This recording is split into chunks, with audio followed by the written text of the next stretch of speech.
अनुभव नहीं होता है। जब गन्ना को खा लेते हैं, रबड़ी को खा लेते हैं या गोलगप्पों को खा लेते हैं, टिक्की भल्लों को खा लेते हैं, तो उनके विषय में हमको पूर्ण ज्ञान हो जाता है कि वास्तव में इनके अंदर स्वाद है। इसी प्रकार हम इस आत्मा के बारे में सुन तो लेते हैं लेकिन चखते नहीं है, और चखते नहीं है तो उस आनंद में, ब्रह्म सुख में हम नहीं पहुंचते हैं। ब्रह्म सुख में पहुंचने के लिए गुरु के चरणों का आश्रय हमारे हृदय में आए।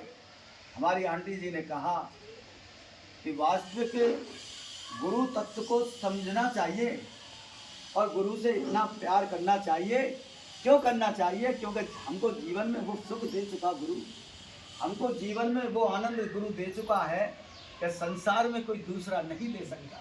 पूर्व से पश्चिम तक का धन अगर हमको प्राप्त हो जाए तब भी हम उस प्रसन्नता को, निज स्वरूप की प्रसन्नता को प्रकट नहीं कर सकते जो गुरु हमको दे देता है। क्योंकि सद्गुरु कोई वास्तविक मनुष्य नहीं है, मनुष्य के रूप में यह नारायण है।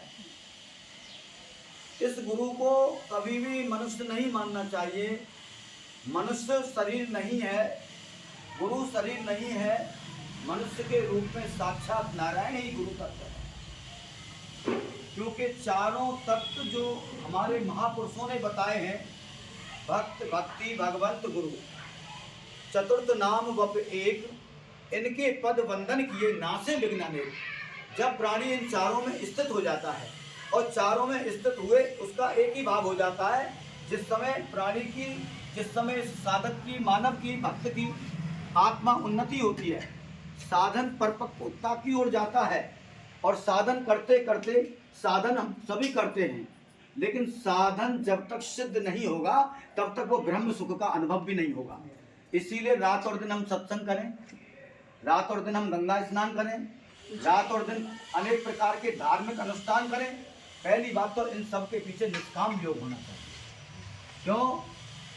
क्योंकि जब तक हमारे हृदय के अंदर निष्काम योग नहीं है तब तक साधन साध्य बहुत जल्दी